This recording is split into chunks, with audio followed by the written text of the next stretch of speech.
오늘 CBS 광장에서는 이단 규정 표준 기준안에 대해서 유영권 예장 합신 이단 대책위원장과 함께 이야기 나눠보려고 합니다. 목사님 어서 오십시오. 안녕하세요. 반갑습니다. 예, 광장엔 처음 나오셨는데 그렇죠. 시작에 앞서서 먼저 간단한 자기소개 부탁드립니다. 저는 대한예수교 장로회 합신교단의 이단 대책위원장으로 현재 사역하고 있고요. 한국교회 이단 대책위원장 협의회라는 모임이 있는데 그 모임의 사무총장으로 사역하고 있습니다. 목회는 목회는 예, 천안의 예, 빛과 소금의 교회에서 지금 27년째 하고 있죠. 한 교회에서 27년째 목회도 그렇죠. 하고 네, 계시면서 개척한 교회에서. 그러시군요. 음, 이단 규정 표준 기준안 좀 생소합니다. 이게 어떤 취지로 만들어진 거죠? 어, 이단을 규정하려면 기준이 있어야 되겠죠. 당연히 모든 교단마다 교단의 기준이 있어서 어, 이단 규정할 때 활용하게 되는데 문제는 각 교단마다 차이가 있죠. 신앙적인 어떤 부분에서 조금씩의 차이가 있는데 따라서 그러한 차이로 인해서 이단 규정을 하다 보니까 이단 규정 결과가 일관성이 좀 없고 또 통일성이 없어서 내외적으로 교회 안이나 교회 밖에서나 이러한 문제가 교회가 이단을 대처하는 데 어려움이 있었다라는 것이 발견되어서 한국교회 이단 대책위원장 협의회가 우리가 함께 적용할 수 있고 활용할 수 있는 기준을 마련하는 게 좋겠다 해서 한 3년 전에 저희가 논의가 되었고 그동안 이제 여러 과정을 거쳐서 어, 협의회 안에서 표준이 될 수 있는 기준 항목들을 정하게 되었죠. 그래서 그 내용을 이번에 우리 합신 교단에 허락을 받은 것입니다. 다른 교단도 아마 같은 그런 과정을 밟을 것이다라고 생각이 됩니다. 예. 그 이단 규정 기준이 교단마다 상이해서 혼란이 있었다고 말씀하셨는데 사실 이제 그 일반적으로 이단 하면은 우리가 뭐 신천지, 뭐 통일교, 그 뭐 JMS 대표적인 이단들이 머릿속에 있지 이제 그 교회 안에서 이단 연구가들이 관심 갖는 목회자나 교회에 대해서는 잘 모르거든요. 그 규정이 같지 않아서 혼란을 겪었던 사례 어떤 게 있는지 좀 궁금합니다. 어, 대표적인 이단들은 다 동일하게 이단으로 규정하잖아요. 한국 교회가 대략 한 113년 정도의 기간 동안에 이단 규정을 해왔는데 그 기간 동안에 연구나 조사되었던 대상이 한 130여 곳 정도 됩니다. 근데 그 중에서 어, 이단으로 규정한 단체, 집단을 보니까 한 40개 정도 돼요. 예. 그러니까 이단 규정을 하기 위해서 연구조사하고 규정을 할 때에 그 결과를 보니까 이단으로 규정이 되기도 하고 이단성으로 규정이 되기도 하고 또 뭐 예의주시로 하기로 하고 이렇게 되었는데 문제는 같은 대상을 두고 그렇게 한 게 아니라 다른 대상을 두고 이제 그렇게 한 게 아니라 한 대상을 두고 예. 같은 한 대상을 두고 어느 교단은 이단, 어느 교단은 이제 이단서 이렇게 되니까 네. 그것을 가지고 활용해야 되는 교회와 성도들은 쉽지가 않은 거죠. 이단이라고 해야 되는지 이단성으로 해야 되는지 그게 이제 문제가 되고 두 번째는 어, 해당되는 집단에서 자신들이 이단이라고 하는 말을 듣는 것을 싫어하니까 그 부분을 회피할 때 교단마다 저렇게 차이가 있으니까 어떤 교단의 그 결과를 우리가 따라가야 되냐. 예. 한마디로 말해서 교단들의 규정은 제대로 된 게 아니다. 그러면서 이제 자체 교육을 하는 것이죠. 이런 부분에 있어서 그런 어려움들이 있었고 또 필요성도 있었고 그렇다고 생각이 됩니다. 예. 그 이단성, 예의주시 뭐 이런 언급하셨는데 교단들이 이제 이 이단성이 있다라고 이제 문제가 제기가 되면 1년, 2년 연구하고 그 보고서를 채택을 해서 결정을 하는 거잖아요. 네, 그런데 용어들이 좀 생소해요. 네, 네. 이단은 무엇이고 이단성은 무엇이고 그 개념부터 좀 정리를 해 주시면 어떨까요? 우선은 이제 아까 말씀드린 것처럼 한 100꽤 오랜 113년 정도 동안 우리가 이단 규정을 해 왔는데 네. 그동안은 이제 그런 부분에 있어서 교단마다 각각의 기준으로 해왔거든요. 근데 네. 그 부분에 있어서도 문제가 되어서 한 5년 전에 협의회에서 이단 규정을 좀 용어를 통일하자 해서 저희가 이제 약속을 하고 적용해 가고 있거든요. 그것 중에 이제 그 용어들 중에 이제 세 개가 있는 거죠. 예. 이단, 이단성, 사이비. 이단은 반성경적, 반교회적인 그런 사람, 집단, 주장. 예. 이 부분에 대해서는 이단으로 하자. 예. 사이비는 사실은 기독교 기관이 아닌데, 예. 기독교 단체나 사람이 아닌데 기독교의 이름으로 그 반사회적, 반윤리적, 반국가적 예. 그러한 활동을 하는 집단들에 대해서는 우리가 사이비라고 하자. 이단과 사입은 다른 것이군요. 전혀 다르죠.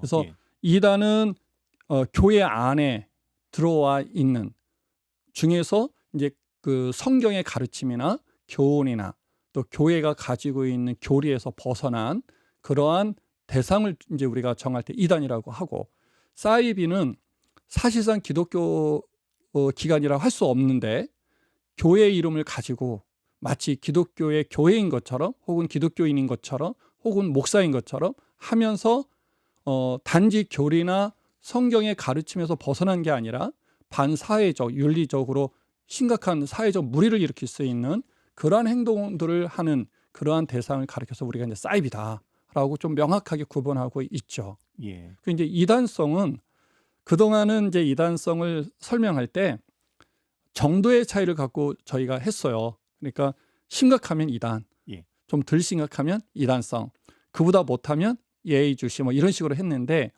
그 기준이 너무 모호하잖아요. 그래서 이단이 아닌데도 이단일 수 있고 이단인데 이단이 아닐 수도 있는 그런 이제 상황들이 만들어지고 있어서 이 부분을 좀 더 지혜롭게 우리가 적용하자 해서 이제 만든 게 이단성인데, 지금 이단성의 의미는 이단적 요소를 확실히 갖고 있는 거죠. 네. 그런데 본인이 수정할 용의가 있다라고 할 때 본인이 수정하겠다고 하는데 넌 이단이야 할 수 없잖아요. 그런 경우에 1년이든 2년 정도의 기간을 두고 그가 돌이킬 수 있는 기회를 좀 주자. 그러나 그 사이에 이 사람들 때문에 또 피해보는 사람들도 있을 수 있으니까 그냥 방치할 수는 없으니까 이단성으로 규정해서 1년이든 2년 동안 살펴보고 마지막 그 약속 일자에 가서 이단으로 할 건지 해지할 건지를 결정하자라고 할 때 우리가 이단성이라는 용어를 두고 있어요. 그래서 이단성 용어는 이단 조사 대상이 수정할 용의가 있든지 아니면 이단 연구하는 주체가 아직 충분히 연구가 되지 않았을 때 성도들의 신앙을 보호해야 되니까 이단성으로 한 기간을 두고 일시적으로 이단성으로 규정하여 이제 우리가 적용하고 있는 것이죠. 그런 면에서 이단성이라는 용어를 쓰고 있어서 지금은 굉장히 좀 단순 명료하게 되어져 있습니다. 예. 우리가 많은 부분 이제 이단으로 규정한 단체나 개인이 반사회적인 행태를 보이는 경우가 많기 때문에 이제 이단 사이비를 같이 묶어서 이야기하는데 그렇죠. 좀 이렇게 그 용어적인 의미에서는 그렇죠, 좀 그렇죠. 구별이 된다는 네. 말씀해 주신 거고, 이단성도 설명해 주셨는데 이제 예의주시, 참여금지 이런 결정이 많아요. 그러니까 이제 지금까지는 이단 규정 용어에 그러한 용어들이 들어가 있었어요. 예. 근데 이번에 저희가 협의하여 적용할 때는 이단 규정 용어에서는 이제 다 뺐습니다. 지금 그 그세 제안하신 가지- 표준 기준 안에서는 네, 빠졌단 네. 말씀이죠. 빠졌고 예. 예의주시나 참여 교류 금지나 이런 것들은 이단성 사이비로 규정됐을 때 예. 거기에 맞춰서 어떻게 처벌할 것인가, 어떻게 관리할 것인가라고 하는 항목으로 따로 둬서 예의주시, 경계, 참여 교류 금지 이렇게 이제 정했어요. 그래서 이단으로 되면 당연히 참여 금지가 되겠죠. 네. 그러나 이단성인 경우는 그 상황에 따라서 참여 교류를 금지할 수도 있고 예의주시하게 할 수도 있잖아요. 이제 그런 식으로 적용하게끔 정리가 되어 있습니다. 예. 뭐 경우에 따라서는 뭐 이단성까지 결의는 안 되지만 목회자의 감독하에 참여 뭐 이런 식의 결정도 있더라고요. 이제 사실은 이단성 사이비가 우리가 공적으로 이제 약속한 용어들인데 사실은 이단적 요소가 아닌데 어떤 신앙의 차이로 있어서 교단에서 도저히 용인할 수 없는 경우에는 이단이라고 하기가 어렵잖아요. 그런 경우에는 이제 각 교단이 지혜롭게 처벌할 수 있도록 그런 항목을 저희가 좀 보강을 음. 해놨습니다. 예. 뭐 이렇게 명확하게 칼로 물을 자르듯이 이단이다 아니다 규정하기 어려운 상황들이 있기 때문에 아마 이런 그렇죠, 그렇죠. 용어들이 네, 네. 만들어진 것 같은데 이제 합신총회가 이단 규정 표준 기준안을 이제 교단 중에 처음 채택했습니다. 이 주요 내용을 좀 설명해 주시죠. 어떤 내용으로 어, 이단을 규정할 것인가? 이제 예. 표준을 정할 때 일단은 합신의 표준이 아니고요. 네. 한국교회 이단대책위원회 협의회에서 만들어진 표준이다. 그렇다면 이제 각 교단들의 이단 전문가들이 모여서 그렇죠. 동의되는 사안들만 모아 정리하는 그렇죠, 거라고 그렇죠, 이야기하군요. 그렇죠. 예. 그렇게 만들어진 건데 각 교단마다 신학이나 신앙 좀 차이가 있지 않겠습니까? 네. 그래서 표준을 만들 수 있는 게 가능할까라는 이제 염려가 있었었는데 저희가 이제 살펴보니까 한국 교회가 또 각 교단들이 이제까지 이단을 조사하고 규정할 때 적용한 내용들을 보니까 유사성이 아주 많은 거예요. 큰 차이가 없어요. 그래서 예. 그러한 내용들을 모아서 그 내용에 근거해서 저희가 이제 표준을 만들었기 때문에 여러 교단이 차이가 신학적인 어떤 차이가 있음에도 불구하고 공동으로 활용할 수 있는 표준을 만드는 게 가능할까라는 이제 염려에 대해서 가능하다라는 게 이제 저희가 확인이 되었고 그래서 이제 저희가 만들었죠. 이 만든 것을 각 교단의 이단 대책위원회 보내서 수정할 사항이 있는지 저희가 그런 피드백도 받고 그래서 그걸 다시 모아가지고 최종적으로 만든 게 이번에 합신교단에서 올린 표준안입니다. 다른 교단에서도 이번에 허락받은 데는 제가 알기로는 없는 것 같은데 이러한 표준안을 다음 회기에 보고할 거다.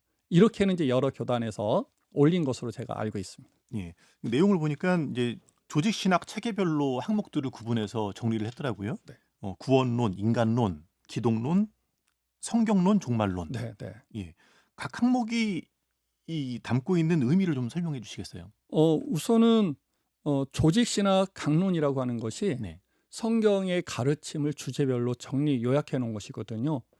그러니까 성도들이 옳은 거냐 옳지 않은 거냐 판단할 때 가장 판단의 기준으로 삼기에 좋은 것이 이게 조직신학 강론별 항목을 보면 이제 좀 더 명확해지기 때문에 저희가 그렇게 한 것이고요. 예를 들어서 신론 그러면 이제 삼위 하나님에 관한 것인데 삼위 하나님에 대한 잘못된 주장을 하고 있냐 혹은 예를 들어서 하나님의 속성이 있는데 그 하나님의 속성을 무시하게 되면 하나님이 아닌 인간인데 자기가 하나님다라고 말할 수도 있거든요. 그러니까 이러한 부분에 대해서 항목별로 명확하게 해놨기 때문에 성도들이 볼 때 이것은 이단이구나라고 이제 판단하기 쉽겠죠. 예를 들어서 또 하나 더 예를 들자면 성경론 계시론인데 모든 신앙의 그 표준은 성경이어야 하거든요. 그런데 성경 외에 다른 경전을 갖고 있다든지 혹은 성경만이 경전이라고 하지만 성경에 맞먹는 네. 그런 또 다른 어떤 자료들을 갖고 있는지 그런 것들을 우리가 이제 판단을 해야 되는데 그런 부분에 대한 이제 항목들이 만들어져 있는 거죠. 그래서 예를 들자면 뭐 몰몬교 같은 경우는 자기들만이 쓰는 그런 경전들이 따로 있거든요. 그러니까 그러한 경전들이 있을 때 우리가 단순하게 이것은 다시 설명할 필요 없이 몰몬교는 성경에 준하는 다른 경전이 있으니까 이 표준에 의하면 이건 이단이다. 이렇게 이제 판단하기가 수월해진 거예요. 그래서 성도들에게 또 교회에 그러한 편리를 또 지혜를 갖게 할 수 있겠다라는 생각이 듭니다. 예. 음, 이것을 기준안을 만드는 과정에서 지금 이대 위원장 협의회에는 몇 개 교단이 참여하고 있죠, 지금? 지금 이제 10개 10개 교단이요. 교단이에요. 10개 교단인데 한국에는 한 370여 이상의 교단이 있어요. 예. 그런데 저희가 살펴보니까 이단 대책위원회가 있어서 네. 공식적으로 활동하고 또 연구 보고한 내용을 발표하거나 이러한 것을 한 교단은 15개 미만입니다. 그런데 그 15개 중에서 3개 교단은 지금은 없는 교단이에요. 그러니까 대략 한 12개 교단이 참여하고 있는 건데, 그래서 10개 교단이지만 그 10개 교단이 한국교회 한 80% 성도들이 포함되어 있는 그러한 교단이다라고 해서 대표성 충분히 가질 수 있지 않을까 싶습니다. 예. 이 표준 기준안을 만드는 과정에서 좀 원활하게 됐어요, 과정이? 이 지금 말씀하신 내용이 이제 신학적인 체계로 이걸 만들었기 때문에 이제 이단을 분별함에 있어서 명확한 기준이 세워졌다라고 말씀하시지만 교단마다 좀 이 입장이 다를 수도 있을 것 같고. 네. 예. 그러니까 앞에서도 잠시 설명을 드렸었는데 표준이 필요하다라고 하는 인식은 예. 제가 그 위원장 협의에서 보니까 다 갖고 있는 거예요. 예. 필요성에 왜냐 대해서 다들 공감했다. 예. 예. 왜냐하면 현장에 가 보면 표준에 의해서 표준이 없고, 따라서 각 교단마다 교단의 기준을 가지고 규정하고, 그렇게 규정된 결과가 또 다르고 하다 보니까 우선은 내부적으로 다툼이 일어날 수 있죠. 어떤 대상에 대해서 이단이다 아니다 뭐 이럴 수 있는 거예요. 두 번째는 해당되는 집단에서 자신들이 이단이라고 하는 이제 입장에 놓여 있는데 내부적인 사람들에게 우리가 바로 이단이다 그럴 수는 없잖아요. 그러니까 우리는 이단이 아니다. 그러면 그 해당된 그 집단에 소속되어 있는 사람들이 어느 교단에서 이단이라고 했는데 그 왜 어떻게 된 거냐 이럴 수 있을 때 여러 교단이 여러 모양으로 결정을 했기 때문에 그 사람들 우리가 정말 이단이면 모든 교단이 이단으로 했지, 어느 교단에서는 하고 어느 교단에서는 안 하고 어느 교단에서는 이단이라고 하고 어느 교단이 예의주시라고 한 걸 볼 때 우리가 어떻게 이단일 수 있냐, 그러니까 그 판단 자체가 잘못된 거다. 뭐 이런 부분 때문에 현장에서 일하는 사람들은 늘 겪는 거예요. 네. 경험을 하는 것이고, 그런 것 때문에 다 표준이 필요하겠다라는 이제 마음은 이제 같이 가졌었는데, 중요한 거는 아까 우리 말씀하신 것처럼 신학이나 이런 차이가 좀 있는데 그게 가능하냐라는 예.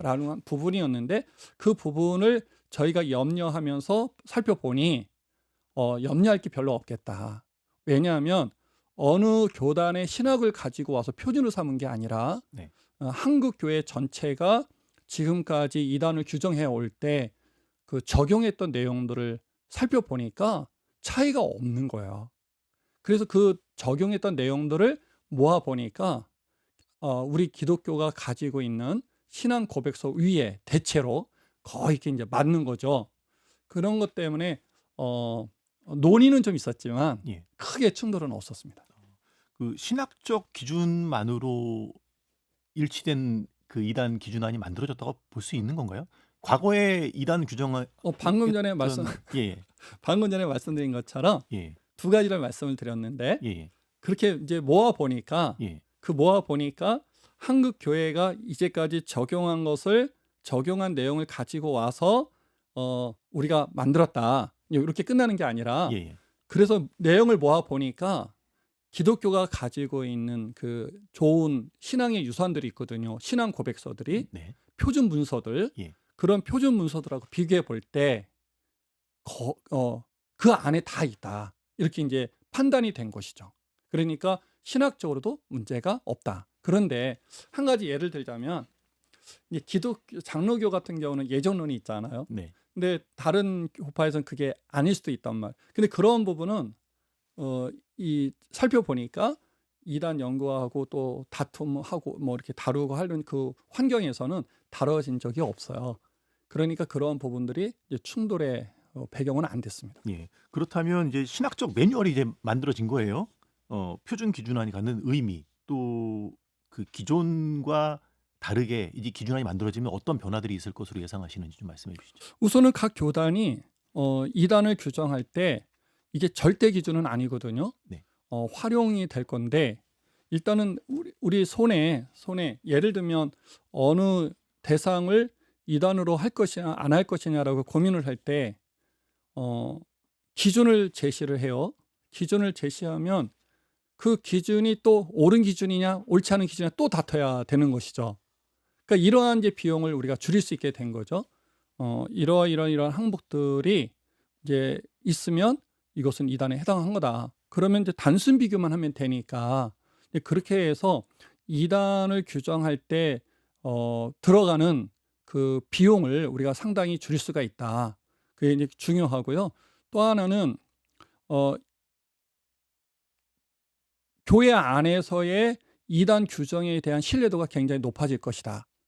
그래서 성도들이 이렇게 표준에 의해서 만들어진 그 결과에 대해서 훨씬 더 적극적으로 순응할 것이다. 이런 부분에서 효과가 굉장히 있을 거다.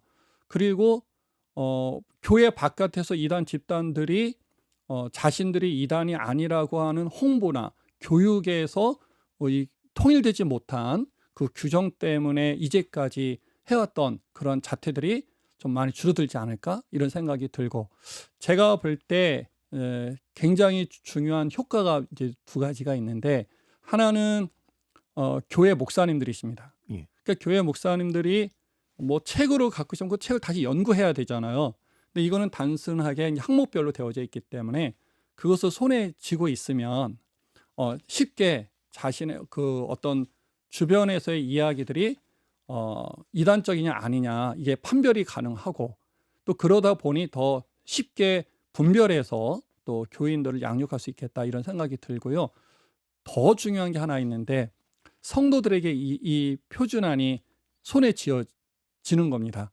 그러면 성도들이 평생을 이렇게 교회를 다니고 예배를 드리지만 어떤 주제에 대해서 이게 옳으냐 그르냐 이거 설명하는 쉽지가 않은데, 이 표준안을 갖고 있는 순간에 쉽게 옳고 그름을 알 수 있으니까 이단 피해나 이단 그로부터의 어떤 공격 이런 부분에 있어서 예방이나 경계에 있어서 굉장히 큰 효과를 내지 않을까 그런 생각을 합니다. 예. 이단을 경계하는 효과도 있지만 또 스스로의 신앙을 또 당연합니다. 점검해 보는 그렇죠. 기준이 될 수 있겠군요. 그렇죠. 네. 예. 잠시 쉬어가겠습니다. 네. CBS 황제, 오늘은 유영권 예장 합신 이단 대책위원장과 함께 이단 규정 표준 기준안에 대해서 알아보고 있습니다. 광고 듣고 잠시 뒤에 이어갑니다. 예. 예장 합신총회가 지난달 정기총회에서 이단 규정 표준 기준안을 채택을 처음 했어요. 이 만드는 과정은 10개 교단 이단 대책위원장들이 함께 논의했고 이 안을 마련했다고 했는데, 합신총회가 가장 먼저 통과시킨 겁니다. 다른 교단들도 진행을 하고 있을 것으로 예상한다고 하셨는데, 가을 총회가 끝나고 나서 이대 위원장들 모임이 있었나요, 혹시? 아직 없었어요. 네, 네, 혹시 이게 뭐 합신총회가 통과된 거에 대한 어떤 반응들이 좀 있는지 궁금하네요. 이거 당연시 여길 거라고 생각이 됩니다. 왜냐하면 협의 안에서는 서로 약속된 것이 교단의 형편에 따라서 이제 하지만, 일단 표준안은 우리가 보고해서 허락받는 것으로. 그런데 총회 입장에서는 올려졌을 때 그 자리에서 이걸 확인해야 되잖아요. 네. 그러니까 그렇게 하는 것보다는 우리가 이러한 계획을 가지고 있다. 그리고 내년에 이러한 내용으로 허락을 받을 것이다. 라고 보고해 놓고 그 내용을 총회 총대들이 알게 하고, 이 1년 뒤에 과연 그것이 좋으냐 나쁘냐 이제 결정할 수 있도록 해야 우리가 보편적으로 사용할 수 있는 표준안이 될 것 같아서 아마 다수의 교단들이 그런 절차를 밟을 거라고 생각하고요. 이제 합신 같은 경우는 보다 더 이제 일찍 시작을 했기 때문에 다른 교단에 앞서서 이렇게 결정하게 된 것 같습니다. 예. 근데 앞서 설명하신 말씀을 이제 듣다 보니까 궁금해지는 네. 것이요. 그 이단 규정 표준 기준안을 만드는 과정에서 여러 교단들이 오랫동안 100년 넘게 이단 규정해왔던 사례들을 모아보니 대부분 일치하더라는 말씀하셨어요. 네, 네, 네. 근데 현상적으로는 이단에 대한 판단들은 또 교단마다 달랐잖아요. 그렇죠. 왜 그랬을까? 그 기준은 다 비슷했다고 하는데 결론은 다 제각각이었다라고 한다면 이제 뭔가 이유가 있을 것 같은데. 이유라기보다는 적용에 있어서의 아마 차이라고 생각이 돼요. 그거는 뭐 정서적인 차이라고 이해하면 정서적인 될까요? 부분도 있을 수 있고요. 예를 들면 이제 제가 말씀드린 그 내용은 이단으로 하든지 이단성으로 하든지 그거와 상관없이 이러한 내용으로 이런 내용에 근거해 보니 이단으로 하자. 네. 이런 내용으로 보니 이단성으로 하자. 이렇게 한 것이거든요. 그러니까 규정할 때 적용한 내용은 일치가 되는 건데 그걸 가지고 적용할 때 이제 차이가 있는 거예요. 그러다 보니까 그 이단이냐 이단성이냐라고 하는 부분이 우리가 앞에서 설명한 것처럼 이단 용어에 대한 개념이 다시 공동으로 만들어져야 되겠다 해서 저희가 그 작업을 먼저 한 것이죠.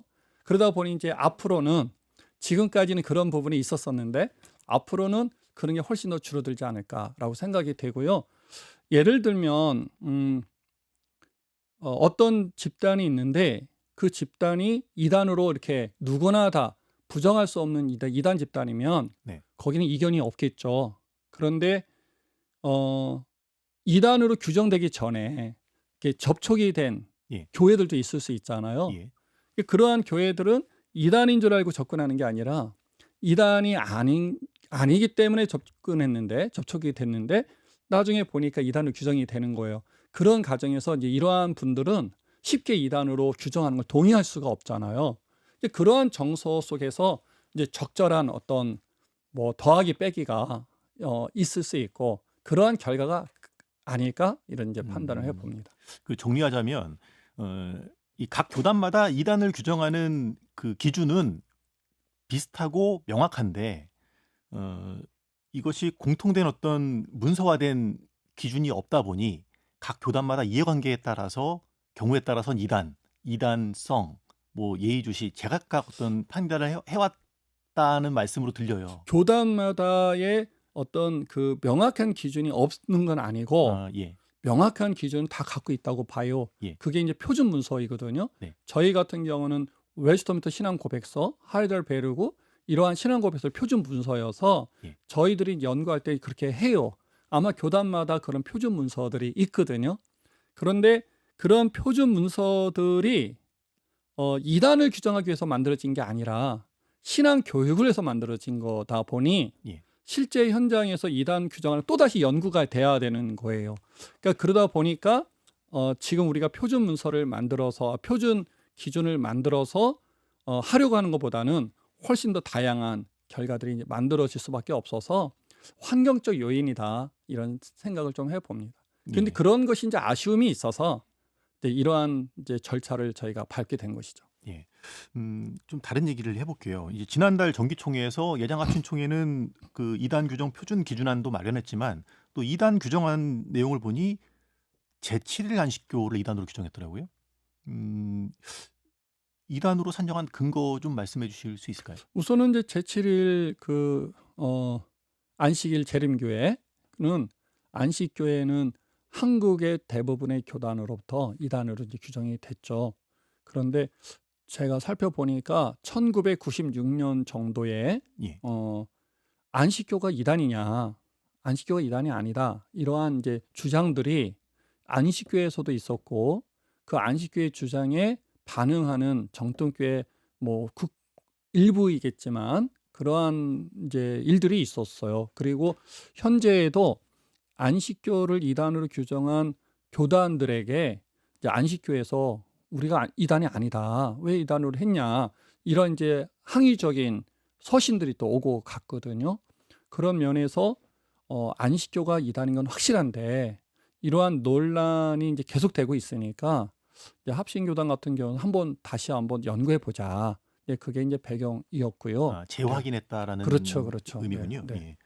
예. 그런 배경이었어요. 그래서 이번 총회 때 안식교에 대한 모든 한국교회 규정은 매우 합당하다.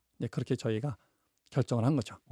그 합신총회는 아니고 이제 다른 교단 예장 통합총회 같은 경우는 통일교를 또 이단으로 규정을 했더라고요. 네, 통일교는 모두가 다 아는 이단이라고 생각을 하는데 그렇죠. 총회에서 이단으로 규정했다는 게 좀 무슨 의미일까 싶던데요. 이제 재미난 일인데 예.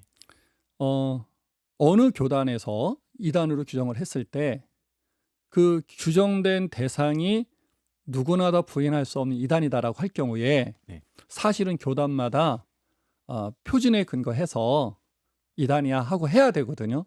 그런데 지금까지 보면 너무 분명한 이단은 어느 교단에서 이단으로 해놓으면 그냥 그것을 가지고 와서 그냥 이단으로 같이 가는 거예요.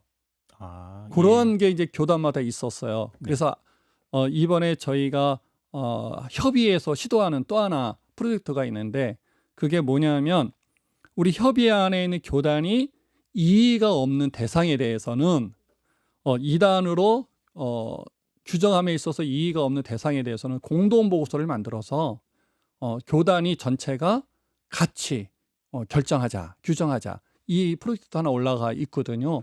아마 이제 그게 또 이제 금년 내년 이렇게 이제 진행이 될 텐데, 근데 그런 부분들이 그동안 그런 환경 때문에 그렇게 되어 왔고 이제라도 좀 수정돼야 되겠다라고 생각이 됩니다. 예. 그래서 통일교 같은 경우는 모든 교단이 이단이라고 명시해 주는 것이 좋죠. 그래서 그 작업을 하고 있습니다. 예.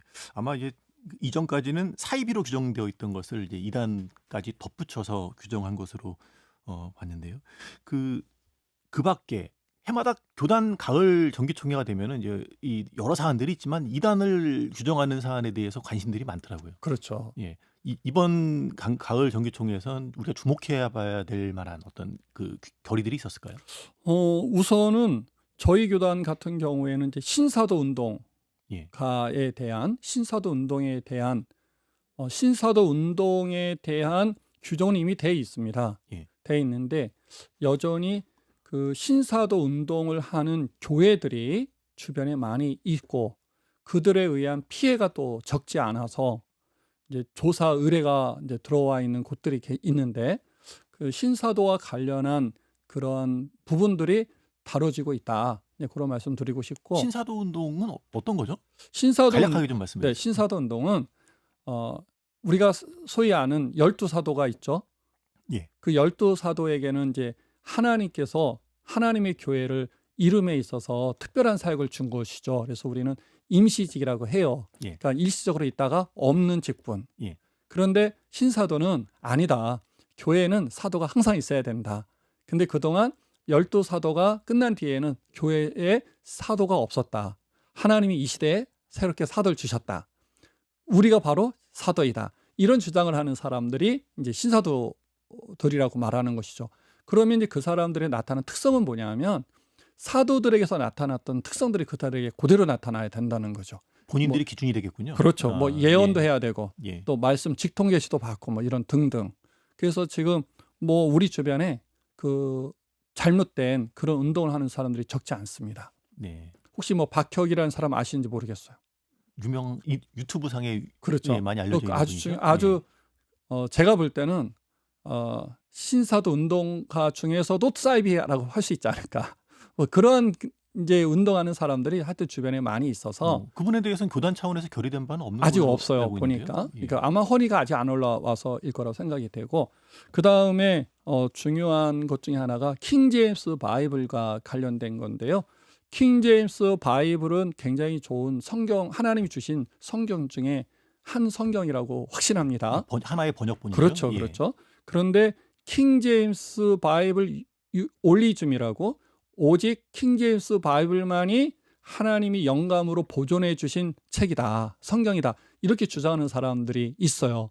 근데 그렇게 되면 한국 교회가 일반적으로 쓰고 있는 개역개정 성경은 하나님께서 보존해 주지 않은 성경이 돼버리는 거죠. 아, 네. 그러니까 이러한 주장을 하고 있는 그 정동수 그분에 대한 이제 결의들이 합동 측에서는 이단으로, 그다음 고신에서는 참여교류 금지로 그렇게 결정된 것으로 알고 있고요. 통합 측하고 합신 같은 경우는 근본에 조사해 달라고 헌의되어 있는 상태입니다. 조사 헌의가 통과된 건가요? 그렇죠, 그렇죠. 그럼 1년 동안 연구하고 내년에 이제 보고하게 가을 총회 때 되겠습니다. 보고하게 네, 되겠군요. 예. 그 밖에 또 주목할 만한 사안이 있을까요? 이제 저는 그 한국 교회가 이제 어차피 저는 이단 연구하는 사람이니까 예. 이제 한국 교회를 이단 사역과 이렇게 연결해서 볼 때 뭐 근래에 통일교라든지 네. 신천지라든지 이러한 집단들이 사회적으로 이제 여러 가지 이슈가 되고 있잖아요.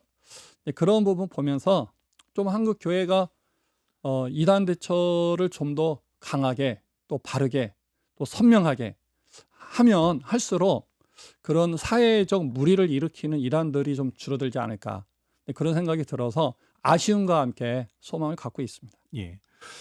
정기총회를 바라보면서 많은 분들이 이 사회적으로 논란을 일으켰던 정강훈 목사에 대해서 교단들이 어떤 결정을 하는가도 관심 있게 지켜봤어요. 근데 뭐 주먹 뚜렷한 어떤 입장이 나온 것은 없던데요. 이건 이제 저 개인적인 예. 이제 입장인데, 우선은 각 교단마다 이제 정강훈 목사에 대한 이슈는 계속 되는 것 같아요. 네. 그런데 좀 아쉬운 거는, 앞에서도 뭐 비슷한 말씀을 드렸지만, 교회가 이단적인 문제와 관련해서 다룰 때는 가지고 있는 신학과 신앙, 즉 표준에 근거해서, 그 다음에 어떤 환경과 상황과 분리해 가지고 냉철하고 냉정하게 다뤄야 합니다. 그리고 결과를 만들어낸 뒤에 그 결과를 어떻게 적용할 것인가는 이제 그 총회 안에서의 또 다뤄져야 하는 문제라고 생각이 되는데, 지금 이제 전강훈 씨에 관한 것은 각 교단이 문제가 됐을 때 아주 냉철하게 냉정하게 좀 조사하고 연구하고 그랬으면 전강훈 씨에게도 도움이 되지 않았을까, 전강훈 목사에게도 도움이 되지 않았을까, 이런 생각이 되고. 아마 몇 년 전에 그렇죠. 논란이 됐을 때를 그렇죠. 말씀하시는 거군요. 예. 그리고 또 관련해서 혹시라도 움직임을 함께하는 분들도 명확하게 바르게 판단하여서 자신들의 행동을 좀 결정할 수 있었을 텐데, 지금은 이제 그러한 것들이 모호해진 것이죠. 이게 종교적인 것이냐 정치적인 것이냐, 이 구분이 안 되니까, 구별이 안 되는 상태에서 하다 보니까 나중에는 신앙적인 부분과 정치적인 부분이 이렇게 믹서가 돼서 혼합이 되어서 이제 잘못된 신앙을 가질 수 있는 그런 원인도 될 수 있어서, 이런 부분들이 저는 이제 개인적으로 가장 아쉽게 생각하고 있고, 이제 와서 정강훈 씨를 다루려고 보니 예전에 이제 심각한 문제들을 교회가 심각하게 다룰 만한 이제 이슈들이 지금은 이제 그 사람 조심할 테니까, 신성모독 발언이라든가 뭐 그렇죠, 이런 그런 걸 걸 이제 말씀하시는 주의할 거죠? 테니까 예. 이제 와서 다루면 참 모양새가 어떨까, 이런 염려가 좀 되고 있습니다. 그런 게 좀 아쉽습니다. 예. 그럼에도 불구하고 이제 연구 과정을 거치겠다고 결정한 교단도 있으니 그거는 이제 예. 허니가 올라왔기 때문에 예. 이제 다루긴 해야 되겠죠. 예. 내년 가을 총회 때 어떤 결정을 할지를 기다려야 그렇죠. 되는 뭐 그런 네, 상황이 네, 됐습니다. 표준안 이제 지속적으로 이제 그 연구에 오셨고 합신 총회가 가장 먼저 이걸 이제 채택을 했는데 이게 좀 보완될 부분, 필요성 느끼는 부분은 없어요? 일단은 이게 그 절대적인 표준이 아니고 기준이 아니기 때문에 언제든지 수정은 가능할 거다라고 예. 생각이 되는데, 이렇게 뭐 이의가 있거나 혹은 수정의 요청이 있으면 얼마든지 전 수정할 수 있다라고 보고, 그래서 이제 이 표준안이 모든 그 교단에 절대적 잣대로 주어진 게 아니고 활용할 수 있는, 이렇게 상대적으로 활용할 수 있는 그러한 자료로 우리가 이제 함께 나누고 있기 때문에 뭐 큰 부담은 없습니다. 그러나 현재까지는 그렇게 뭐 많은 수정이 요구되지는 않지 않을까라는 생각을 해봅니다. 예. 이번 표준안이 교회 전반적인 어떤 신뢰성을 높이는 데도 도움이 될까요? 저는 굉장히 도움이 될 거다라고 생각이 되어지고, 일단은 내가 갖고 있는 신앙에 대해서 이렇게 쉽게 판단할 수 있거든요. 이런 생각하고 있었는데 이건 잘못된 거구나. 근데 그동안은 이제 이러한 것들이 이렇게 눈앞에 없으니까 모든 것들이 다 서술식이고, 그러다 보니까 어떤 그 이단들과의 만남이나 접촉을 통해서 어떤 이슈에 대한 내용을 대화를 하다 보면 이제 내 것이 옳은지 그른지에 대한 판단이 없어서 사실은 미혹되어 가는 경우가 대다수였거든요. 저는 이제 적극적으로 교회와 목회자들께서 이 표준안이 이제 교단마다 허락이 되어지면 좀 모든 성도들에게 이렇게 가지고 다닐 수 있도록, 또 성경에 끼어서 다닐 수 있도록 좀 해주셨으면 좋겠고, 그렇게 됐을 경우에 이단을 예방하는 데 굉장히 엄청난 효과를 낼 거다라는 기대는 하고 있습니다. 예. 앞서서 이제 한국 교회가 이단에 관한 연구 규정을 한 게 113년 전부터라고 네. 말씀하셨어요. 그 얘기는 이제 이단에 관한 연구 규정은 각 나라의 교회별로 공교회별로 이렇게 하는 걸로 이해가 돼요. 네. 다른 나라 교회들은 이단 규정을 어떤 기준으로 할까 궁금한데. 우선은 이제 예. 기독교 역사적으로 보면 초기 교회는 이레니우스나 어거스틴 같은 신학자들이 이단을 반박하면서 그 자신들이 그 구축해 놓은 신학에 근거해서 이레니우스 같은 경우는 조직 신학의 시작이라고 표현도 쓰고 있거든요. 그러니까 주제별로 정리를 하고 그것에 근거해서 산재에 있던 집단들에 대해서 문제를 밝히고 그걸 규정하는 그런 이제 역할을 했었거든요. 예. 그다음에 종교개혁 시대 때는 우리가 잘 아는 블링거라고 하는 그 신학자가 제2 스위스 신앙 고백을 이제 만들어서 이렇게 이제 사용을 했는데 그 내용을 보면 마찬가지로 조직 신학적 강론별로 정리가 잘 되어 있고 각 강론마다 해당되는 이단들이 누구인지 소개를 잘 하고 있어요.